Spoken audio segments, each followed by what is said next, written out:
10-year-old Malik Ousmane sold water bottles and chips outside a Manhattan high-rise every day after school. He was invisible, just a black kid from the Bronx with a snack basket, standing on one of the wealthiest blocks in New York City. And nobody, not one single person in a $1,000 suit, ever looked down long enough to see him. But Malik saw everything. And on a Wednesday afternoon at 5:43 p.m., he heard something he was never supposed to understand. Two of Richard Sterling's private guards, standing by the side entrance, completely relaxed, completely certain no one was listening, were speaking French. Quand il monte on prend le contrôle. When he gets in, we take control. Malik looked at the black Mercedes idling at the curb. The car Richard Sterling stepped into every single day at exactly 6 p.m. He looked at the guards smiling like men who had already won. And he understood, in his father's language, in the language that deportation couldn't take from their family, that the men paid to protect Richard Sterling were the ones planning to kidnap him. $50 million. A van already waiting at 47th and 10th. A location in New Jersey. All of it planned. All of it ready. Malik had 17 minutes. He was 10 years old. And he was the only person on earth who knew. Before this story goes any further, if you found this video and you are not subscribed yet, do it right now because this is the kind of story you do not want to get cut off in the middle of. And drop a comment telling me where you are watching from, because this story is reaching people everywhere, and I want to know where you are. Now let's dive back into the story. Malik Ousmane had a system. 3:30, school lets out. 3:50, he's on the 4 train heading downtown. 4:15, he's on his corner outside Sterling Tower with his basket, water bottles, chips, a few candy bars, and he stays until 6:30 or until everything sells. Whichever comes first. Most days, nothing came first.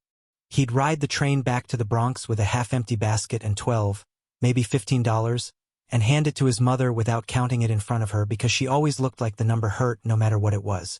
His mother worked mornings at a laundromat on Jerome Avenue and evenings at a grocery store 2 blocks from their apartment. Malik wasn't supposed to know how bad things were. He knew anyway. Kids always do. The corner outside Sterling Tower was good because the people were rich and sometimes guilt made them generous. A man in a suit would hand him a $5 for a $1 water and wave off the change like it cost him nothing. Because it didn't. Malik learned early that money moves differently depending on whose hands it passes through. He'd been coming to this corner for 7 months. In 7 months, not one person who walked in or out of that building had learned his name, including Richard Sterling. Malik had seen him exactly twice up close. Tall, sharp face, the kind of expensive that didn't need to announce itself. He moved through the sidewalk like everyone else was furniture arranged for his convenience. Every evening, same time, same stride, same black Mercedes waiting at the curb. His security team moved with him like a slow tide. 4 men, always in suits, always scanning. 2 of them, Malik had noticed, sometimes spoke to each other in a language nobody else seemed to catch. His father's language, French. Malik had never said anything about it. It was just one more thing he noticed from his corner that nobody knew he noticed. He was good at that, seeing without being seen. It was a Wednesday, 4:50 in the afternoon, still bright out, Midtown doing what Midtown does. Loud, crowded, everybody moving like they're already late. Malik was leaning against the building's outer wall, basket at his feet, watching a cab argue with a delivery truck, when Renault and Care came out the side entrance. He knew their names from hearing Sterling's assistant call them once. Renault, older, gray at the temples, always looked like he was doing math in his head.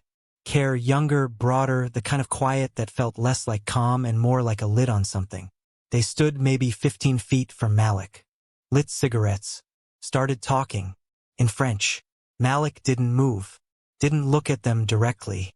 Just kept his eyes on the cab and the delivery truck and let his ears do everything. Ce soir on change la route. Tonight we change the route. Le van sera à 47 et Dixim à 18 heures. The van will be at 47th and 10th at 6 o'clock. On le transfer là-bas. Le New Jersey est prêt. We transfer him there. New Jersey is ready. Est-il la rankin? And the ransom? 50 millions. Le message part à minuit. 50 million. The message goes out at midnight. Renaud took a drag of his cigarette, looked out at the street, smiled the way men smile when something is already done in their heads.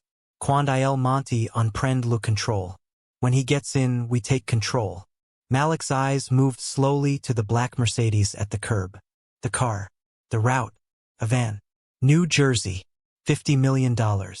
And these two men, standing here in plain daylight smoking cigarettes, because they were absolutely certain nobody around them understood a single word. His hands were cold. He looked at the clock on his phone. 5:43 p.m. Richard Sterling walked out of that building every day at exactly 6 p.m. 17 minutes. The safest adult Malik could think of was Marcus. Sterling's driver. Mid-40s, broad shoulders, always arrived early and leaned against the Mercedes scrolling his phone. He'd bought water from Malik twice and once said keep the change, little man, in a way that felt like he actually meant it. Malik walked over, casual as he could make it.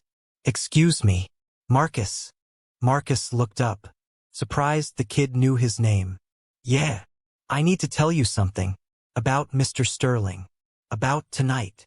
Something shifted in Marcus's face. Not alarm, just the slow adjustment adults make when a child says something unexpected. What about tonight? Malik talked fast. The guards. The French. The route change. The van at 47th and 10th. New Jersey. 50 million. Marcus listened. Malik watched his expression move through the stages, attention, confusion, the particular kind of patience that is really just waiting for a child to finish talking. Kid. Marcus straightened up. I don't know what you think you heard. I speak French. My dad taught me. I understood everything they said. Your dad taught you French. Marcus repeated it slowly. Not mean. Just processing something that didn't fit anywhere in his understanding of what this conversation was supposed to be. Yes, sir. Marcus looked at him for a long moment. Then at the building. Then back at Malik with an expression that said, you seem like a good kid and I don't want to be rude, but go home, he said quietly. I've got a job to do. He turned back to the car. Malik stood there for 3 seconds, then walked back to his corner. 14 minutes left. He stared at his basket. His hands were still cold. He thought about going home. He thought about his mother. He thought about what his father used to say at the kitchen table when Malik complained that nobody at school listened to him. Then you haven't been loud enough yet, son.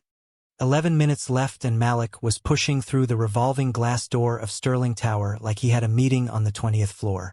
He made it about 8 steps inside. The lobby guard was already moving. A wide man with a badge and the look of someone who had removed kids like Malik from this lobby before and found it effortless. No soliciting. I'm not selling anything.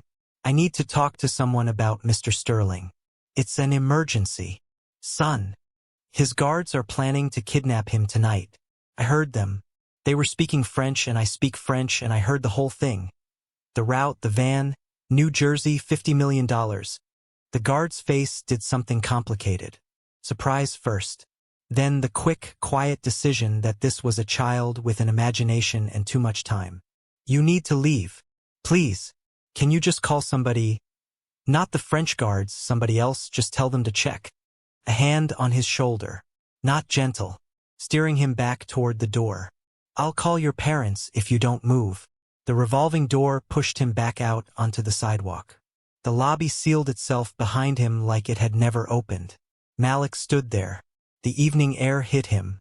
His eyes were burning and he was not going to cry on this sidewalk. He was not. He pressed the back of his hand against his mouth and breathed. His father's voice came to him the way it always did. Unhurried. Like there was never any reason to panic. Malik, the truth doesn't stop being true because no one wants to hear it. You say it again. You say it louder. He wiped his face. Looked at the door. Looked at the Mercedes. Looked at the clock. 11 minutes. There was one move left. Malik stood on the sidewalk and did the math like his father taught him. Slow. Honest. No pretending. Police, he could call 911. But they'd take 10 minutes to arrive and another 10 to believe a 10-year-old kid claiming a kidnapping plot he overheard in French. And Renaud and Kerr were right there, 30 feet away, already in position, already watching the street. If they saw him on the phone with his back turned, talking urgently. They were professionals.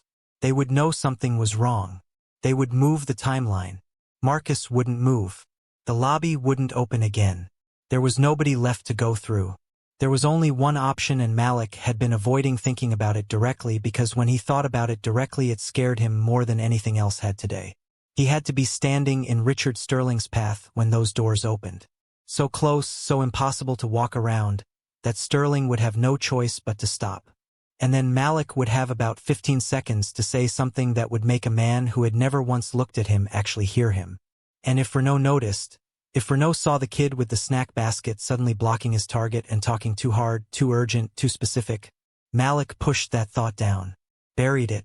He picked up his basket, walked to the exact spot where the path from the door to the car was narrowest, planted his feet, stood there like he belonged there, which he did because he had been standing on this block longer than most people in that building had been paying attention.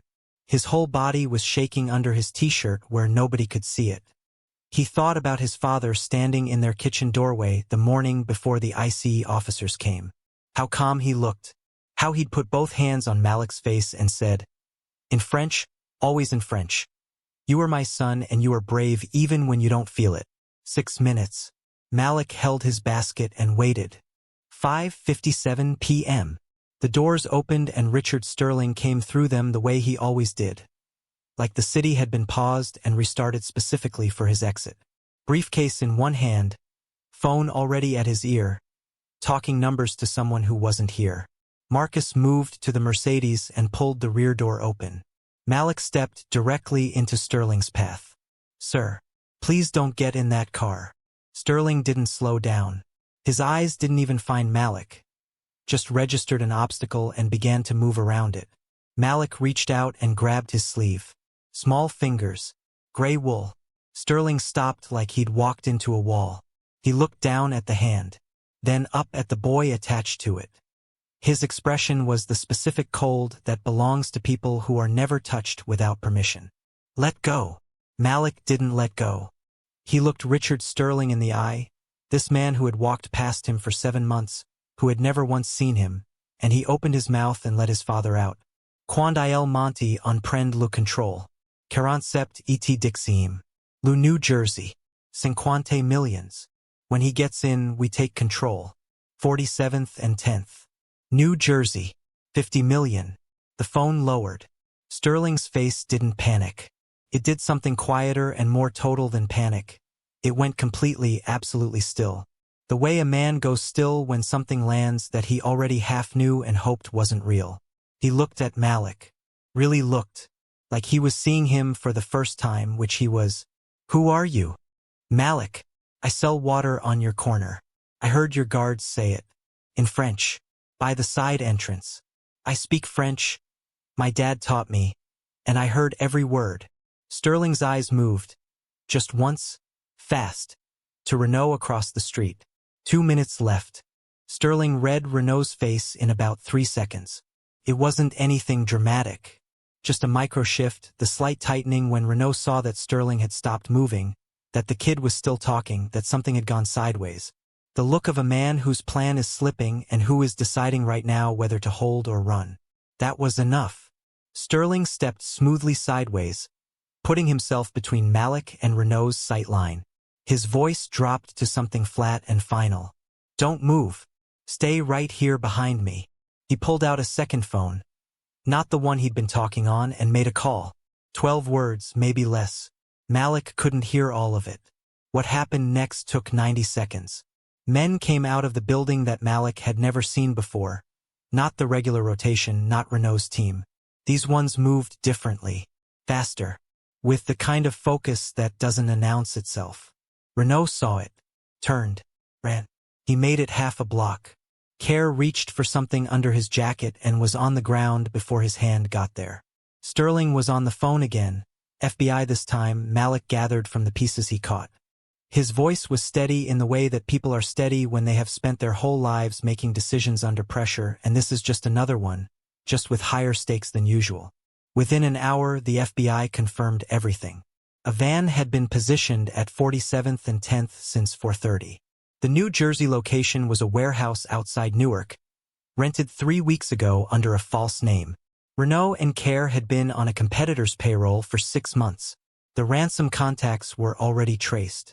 Everything Malik had heard standing at his corner with his snack basket was real. All of it. A 10-year-old boy from the Bronx had just dismantled a $50 million kidnapping with 90 seconds to spare. 2 hours later, Malik sat in the highest room he had ever been in. Sterling's office. 30th floor. Floor-to-ceiling glass on 3 sides and all of Manhattan below, lit up like someone had spilled a jar of gold. Malik had his basket in his lap because he didn't know where else to put it, and holding it felt normal when nothing else did. His mother sat beside him with her hand over his, and her jaw set in the way it got when she was holding 2 feelings at once, the fury kind and the proud kind, and couldn't decide which one to let out first. Sterling sat across the desk. He looked different up here than he did on the street. Smaller, somehow. Like the building had been doing some of the work for him, and up here it was just him. He told them what the FBI had confirmed. 6 months. Airtight plan. Would have worked. He paused. It would have worked, he said. If not for your son. Malik's mother made a sound that wasn't quite a word. Sterling slid a folder across the desk. Malik watched his mother open it. Watched her hands start shaking. An apartment, 3 bedrooms, good neighborhood, good schools, paid in full. A scholarship for Malik private school through university. A trust fund. Sir, this is too much. His mother started. It isn't. Sterling's voice was quiet, but it didn't leave room for argument. I walked past your son every single day for 7 months. Every day. And I never once looked at him. He stopped. Seemed to be choosing what came next carefully. He saw everything. And when it mattered, he didn't walk away. I owe him more than a folder. Malik didn't plan what happened next. He just stood up, walked around the desk, and hugged him. Sterling went stiff for a second. Surprised, like the gesture was in a language he'd forgotten he knew. Then he put his arms around this boy from the Bronx and held on. 1 year later, Malik cut a ribbon on a Tuesday afternoon in Midtown Manhattan. The Malik Ousmane Foundation. Education funding, legal aid, family support for children of immigrant and working poor families across New York City. The sign was bigger than anything that had ever had his name on it, which until recently had been a spelling test. He was 11 now, taller. Same face though, his father's face, his mother always said. Richard Sterling sat in the front row. He'd been to 3 of Malik's school events before this one. He showed up the way people show up when they actually want to be somewhere. Early, no assistant, phone in his pocket. Up in his office, on the corner of his desk next to the quarterly reports, sat a framed photograph. A boy in a worn gray t-shirt, snack basket in one hand, the other hand outstretched toward a man in a suit who almost didn't stop. Sterling had put it there himself the week after everything happened and hadn't moved it since. Renault and Care were in federal custody. Their trial had been a news story for about a week before something else took over the headlines. Nobody talked about them anymore. People talked about the boy. After the ribbon cutting, after the speeches and the photographs, Malik found Sterling standing at the edge of the crowd looking out at the foundation's new reading room. Kids already inside, already at the tables. You think my dad would have liked this? Malik asked. Sterling looked at him. Took a second before he answered, which Malik had learned meant he was being honest rather than just quick. I think your dad already knew who you were, he said. This is just everybody else catching up. Malik nodded, looked at the kids through the glass. His father had given him a language nobody expected him to know. And that language had saved a man's life, changed 2 families, and built something that would outlast all of them. It was enough. It was more than enough. He was invisible. Until the moment he was the only thing standing between a man and a van on 47th Street. He was 10 years old. He had a snack basket and his father's French. And it was enough.